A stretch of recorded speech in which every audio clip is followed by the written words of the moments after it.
Greetings everyone, my name is Dr. Jason Freeman and I'd like to welcome y'all to my channel. In this video, I review the film Black Panther, Wakanda Forever, starring Letitia Wright, Winston Duke, Angela Bassett, Dominique Thorne, and Tenoch Huerta. I'm going to tell you what I liked about the film, I'm going to tell you what I didn't like about the film, then I'm going to tell you why I think you should see the film or just skip it. Now at any point, feel free to click the notification bell or subscribe to my channel to get more content. So, without further ado, let's begin.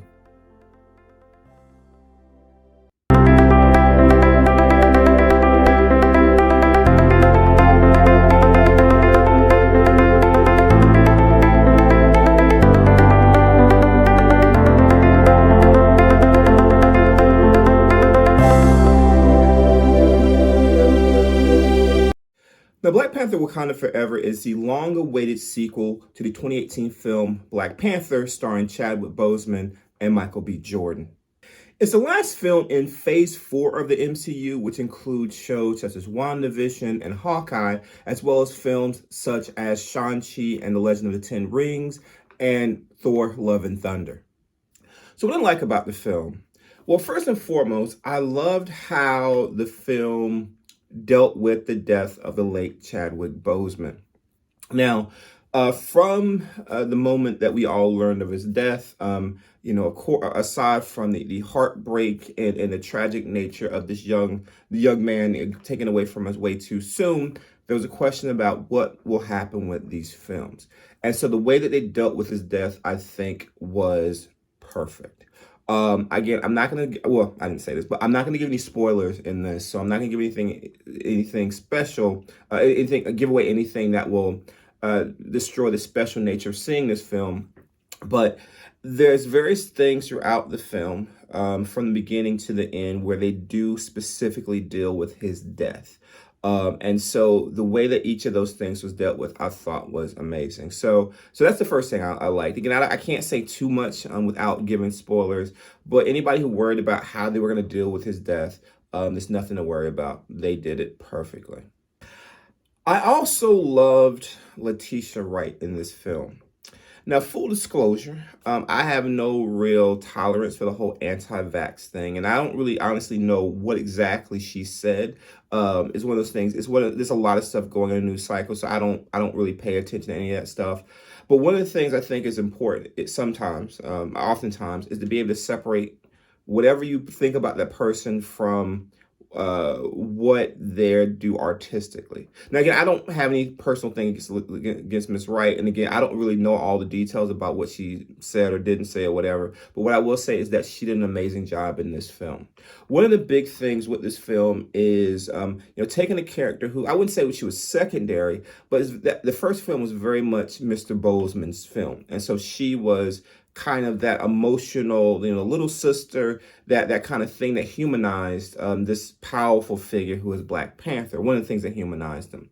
And so you're taking this character who was not featured so much and moving this character to the center of the story. And I think Mr. Ryan Coogler did a great job with Miss Letitia Wright. And of course, she's an amazing actress. I haven't seen a lot with her.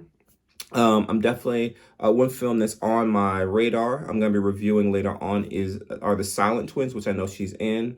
But from what I've seen of her, the little I've seen of her, she's a really great actress. So I definitely think that what she did in this film was spot on, and she did a really good job. So I definitely tip my hat to Miss Wright, and hopefully I get to see her doing a lot more great work going forward. I also love Winston Duke in this film. So again, I'm trying not to give anything away that's going to be significant.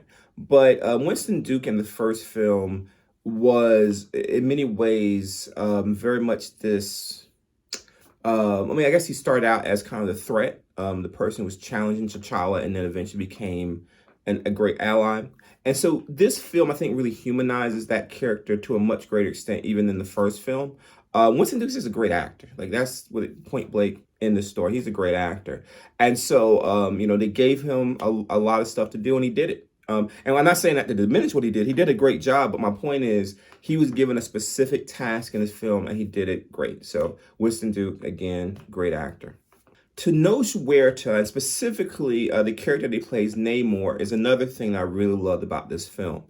One of the big things with Black Panther, the first film with Mr. Boseman, is that the villain to me was other than Thanos was the best villain that we've seen in Marvel, which is Killmonger.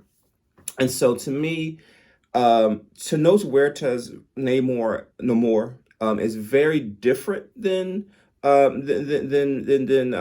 Killmonger, but in some ways it's very similar, which I don't want to go into more detail.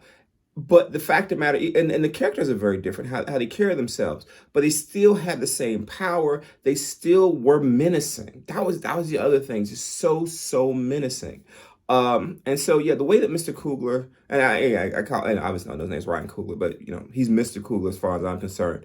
Mr. Coogler, he did a great job with Namor, and of course he couldn't have done it without the amazing actor of Tenoch Huerta. I've not seen him in anything. I'm not again. I've heard he's in a TV show out there.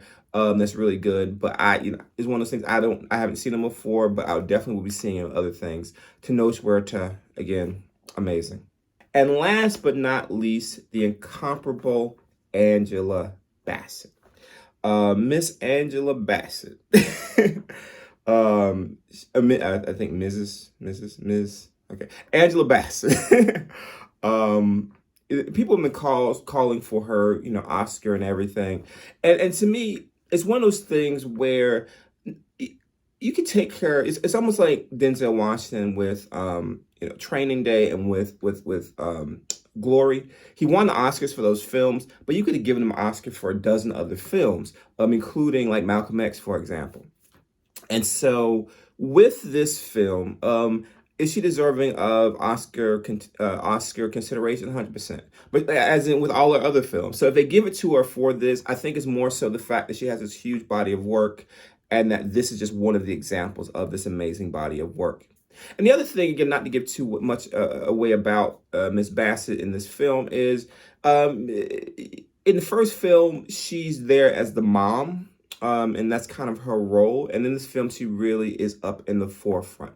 Again, I guess I'm not spoiling this, but in the film, she gives. I mean, in the trailer, she gives the whole thing about I am the queen of the greatest nation in the world, and she's the queen, and that's something that again it's said in the trailer, so I'm not spoiling anything, but she is the queen, and she's very much the queen in this film. And so, yeah, Miss Angela Bassett, very underappreciated. I mean, I've seen her in a lot of stuff, from very regal to I think Meet the Browns as kind of just as more comedy. But the point is, she's just an amazing actress, and she really kind of did a great job in this film. The action pieces, man. Oh wow. This is a very much of an action movie. You see a lot of action in the trailer, so it does not disappoint.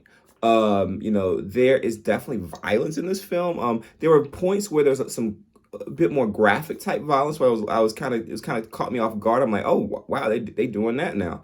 It's not like The Boys or anything, but it's definitely they're definitely stepping up the violence game in regards to kind of some of these battles.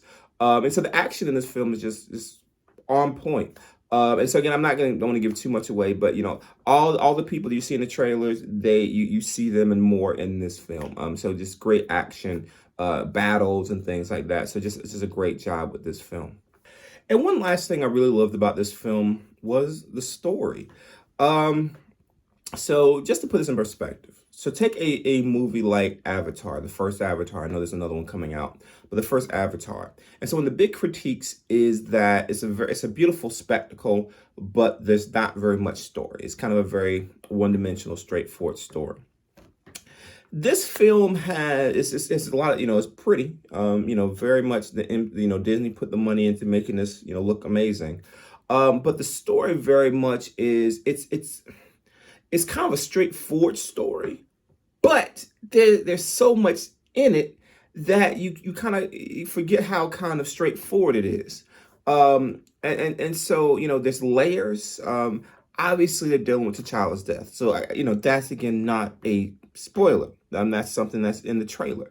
So there's the layers of dealing with T'Challa's death. There's the layers of what is the world now that Wakanda is known. So remember, up until the end of the first Black Panther movie, Wakanda's advanced technology was unknown to the world. Well, obviously that's not the case anymore, and they deal with that. This new threat, from Namor and his people is a whole different thing. The politics between Namor's people and Wakandans, all that stuff. I don't. So I'm not a huge comic book person. I grew up reading like comics here and there, and watching like X-Men and things like that. But I was never someone who was in the comics. Like I had friends who would go to the comic book store and get the latest stuff.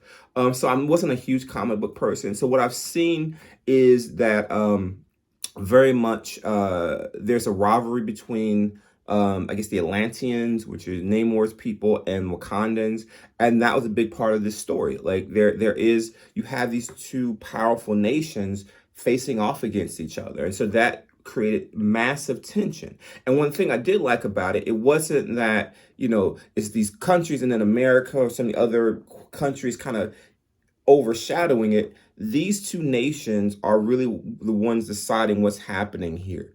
I mean, America's out there and these other nations, but these two, the film very much focuses in on the dynamics between these two powerful nations who, I'll go and say are non-white nations. And so that's something that's different. That's something that's new.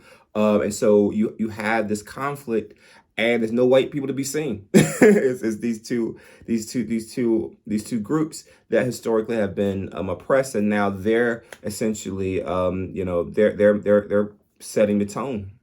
Now, what didn't I like about the film? Well, the one thing I would say I didn't like about the film is that I don't think it should have been as long as it was. The film could have been a lot tighter. There was a lot in the film, and there were some things I think they could have taken out, and I think it would have been just fine. And so I think the film was a bit long, and so there was a point, and I did this with another film I watched recently, where it got to a certain point, and I'm like, oh, okay, we're done, and it still had like 30 minutes left, and I'm like, I mean, I get it. Like, I don't have any problem with it, but I think it went a little bit long, and I think what happens is we have a great director like Mr. Ryan Coogler, is that you don't want to kind of jump in and tell them you got to take this out, you got to take that out. I think that one of the things with Marvel is that they're very much giving these directors their autonomy and their freedom, and so you don't want to go in and tell him to cut anything out. And I think that's kind of what we saw with this film. But again, it's one of those things is at some point it would have been nice if he had cut it down a little bit, so it's a little bit tighter. But that's one of the few criticisms I have of the film. Another slight criticism is the pacing is a little off sometimes. Like it jumps around a bit, and what I mean is like it goes from boom boom boom, one thing to another, and it seems like it's a bit rushed sometimes. And I know I said it was the film was a bit long, and so I think some of the cuts, you get rid of some of those, and so. And kind of move, from thing to thing, and without kind of feeling so kind of rushed. It felt like it was sometimes it felt like it was too much stuff in it. And so some stuff could have been pulled out, and I think the film would have been fine. And again, I don't want to give any spoilers, but you in the trailer you see that there's a flooding or something related to Wakanda, and I think that could have been cut down. That scene, and then and it's in the comics too. So I mean, flooding. So I'll stop there. But the point is, you could have took some stuff out of there, and the film would have been fine. So I think it kind of the pacing was a little off too. Now, should you see this film or just skip it? So, oh my God, this was a hell of a film. This was a hell of a film.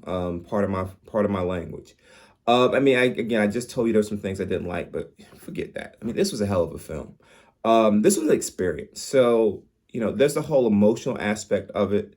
And, it's one of those things, the late Chadwick Boseman, they deal with his passing and how they deal with that. It's something that you could tell that they love this man. And you could feel it in the film. And there were definitely moments where it was silent. Because of dealing with because it wasn't they're not mourning the character so much, they're mourning the man, and so yeah, this is you got to see this film. I mean, it's one of those things, and I don't want to talk about these people so much, but there's going to be those racist people talking about, oh, this too woke and it's MCU and all this stuff. Forget y'all, man. I mean, this ain't for you. Go somewhere else. Go watch some white supremacists or whatever stuff you want to see. This film is something that you have to experience. And again, there's a lot of emotion. There's a lot of passion behind this film, and I think it's a must see. And again, if you love Marvel, let me just put it that way. If you love Marvel, this is a great Marvel film. This isn't even just a great Black Panther film. This is a great Marvel film. They go with whatever you think of the Marvel formula. It's there. The action, the setup, the battles between the villains, all that stuff. They set up for future films, and that's another thing I liked about it. They set up for future stuff. They brought in some elements from other things, from other films and stuff that set up the future of this franchise. So again, they do a great job. So this is definitely a must see film. And again, it's one of those things. If you're a fan of Mr. Boseman, if you're a fan of Marvel, this film is for you. And if you have some, don't like wokeness or whatever, go somewhere else. This ain't really for you. If you found this review helpful, please like this video and subscribe to my channel. Also, please share this video. And if you've seen Black Panther Wakanda Forever, feel free to leave some comments in the comment section and tell me how you feel about it. Thank you all and have a wonderful rest of your day. And rest in peace, Chadwick Boseman.